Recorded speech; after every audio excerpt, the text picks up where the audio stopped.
muhimman shawarwari kan tsaron al'umma da kuma unguwanninmu. 'Yan uwa maza da mata mu sani matsalar tsaro ba ta gwamnati, namiji ko mace kaɗai ba ne, alhakin kowa ne.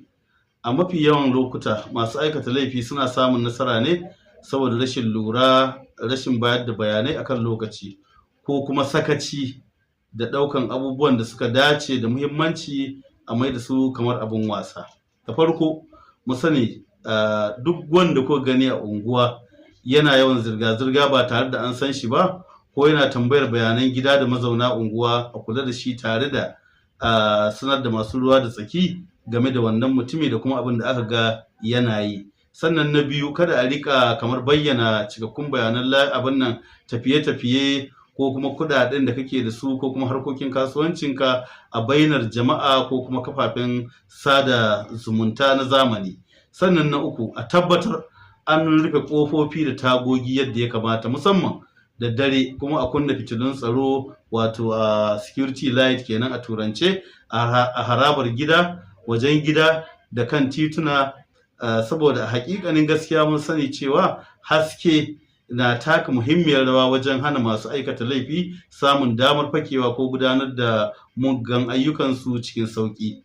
Sannan na hudu, a ƙara kamar amfani da kyamarorin tsaro, wato CCTV cameras a gidaje, shaguna da muhimman wurare a unguwa, saboda mu sani CCTV ba wai kawai tana taimakawa wajen gano masu laifi ba ne, har ma tana hana aikata laifi tun kafin ya faru, saboda masu laifi suna tsoron a gano fuskokinsu bayan sun aikata laifin da suka aikata. Sannan na biyar, ya kamata al'umma su yi la'akari da samar da masu gadi na dindindin ko tsarin sintiri a unguwa, musamman a lokutan da unguwa kan yi shiru, wato a mafi yawan lokuta daga safe zuwa yamma.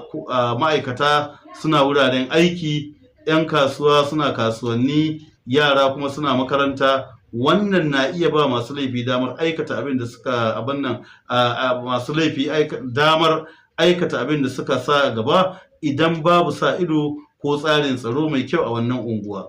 Sannan na shida, iyaye su kula da abokan hulɗar yaransu da kuma abubuwan da suke yi a kafafen sada zumunta. Sannan na bakwai, wanda ina ga zan bar shi haka, shine kamar duk wani abu da ya baku shakku, to kada ku yi shiru. Rahoton da aka bayar da wuri na iya hana aukuwar matsala. Saboda haka yana da matukar muhimmanci mu zama masu saurin kai rahoto, kar mu ga abu mai shiru har sai ya faru mu ce kai kaga ko naga wani mutum wallahi dazu naga lokacin da yake zazzagawa, ai ko naga lokacin da wannan mutumin yake dauke da wannan wasu kayayyaki, to wannan duka ihu a bayan hari kenan. Ya kamata da kaga abu wanda kake kokonto, maimakon kayi da na sani, to ya kamata ka sanar a take.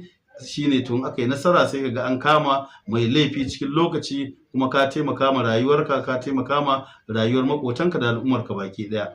Kuma saboda ku tuna, kafin jami'an tsaro su iso, mazauna yanki ne ke fara ganin alamun matsala. Tsaro wato nagari mai ƙarfi yana farawa ne da haɗin kai, sa ido, musayar bayanai da ɗaukar matakan kariya kafin matsala ta taso. Allah ya ci gaba da kare mu, gidajenmu, dukiyarmu, unguwarmu, garuruwanmu, ƙasarmu da ma duniyar baki ɗaya. Sannan akwai wasu ƙarin shawarwari da na yi tunani ya kamata a ce mun ƙara, musamman a wannan lokaci na damana, saboda yanayi na sanyin damana, an yi ruwa ko kuma lokacin da ake ruwa ba dole ne ka ji motsi wanda bai yi ƙarfi sosai ba. Ma'ana ɓarawo zai iya zuwa ya buɗe mota, ko ya sace mota, ko ya sace babur ko makamancin haka, saboda ƙarar ruwa ko kuma saboda daɗin bacci. Wato sanyin damana, an yi ruwa an ɗauke, lokacin kowa ya sani bacci yana da daɗi.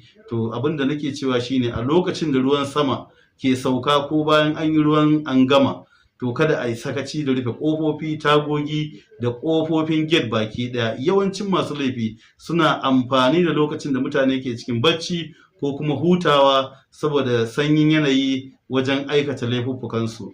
Sannan a tabbar fitilun tsaro masu amfani da hasken rana, wato solar security light kenan, suna aiki yadda ya kamata, domin yawan gajimare da kuma ruwan sama kan rage haskensu idan ba a kula da su sosai ba. Sannan na uku, a kula da wuraren da ciyayi ko bishiyoyi suka yi yawa kusa da gidaje da katanga, saboda irin waɗannan wurare kan zama mafakar masu laifi ko wuraren ɓoye a motsinsu. Sannan na hudu, a guji barin motoci, babura ko wasu kayayyaki masu muhimmanci a wuraren da babu isasshen haske ko sa ido, musamman a da daddare. Sannan na biyar, a lokacin da ake samun kamar a tsawon katsewar wutar lantarki saboda damana, to a ƙara lura da muhalli, domin masu laifi kan yi amfani da duhu wajen gudanar da ayyukansu na laifuffuka. Sannan na shida, wanda ina ga zan bar shi haka a ƙarshe, ya zama kamar misali mazauna unguwa su rika duba juna, musamman gidajen da aka san masu su sun yi tafiya ba sa nan, ko kuma sun fita ba sa gidan a wasu lokuta. To mu sani tsaron al'umma yana ƙaruwa idan makwabta suna kula da junansu. Saboda haka dole ne mu haɗa kai, mu yi taimakekeniya, mu zama masu taimakon juna, sannan mu haɗa kanmu, to wannan shi zai taimaka mana. Saboda dai mu ƙara tunawa fa, kafin jami'an tsaro su iso, mazauna yanki ne ke fara ganin alamun matsala. Tsaro na gari mai ƙarfi yana farawa ne da haɗin kai, sa ido, musayar bayanai da ɗaukar matakan kariya kafin matsala ta taso. Allah ya ci gaba da kare mu, gidajenmu, dukiyoyinmu da unguwanninmu baki ɗaya daga dukkanin barazanar tsaro.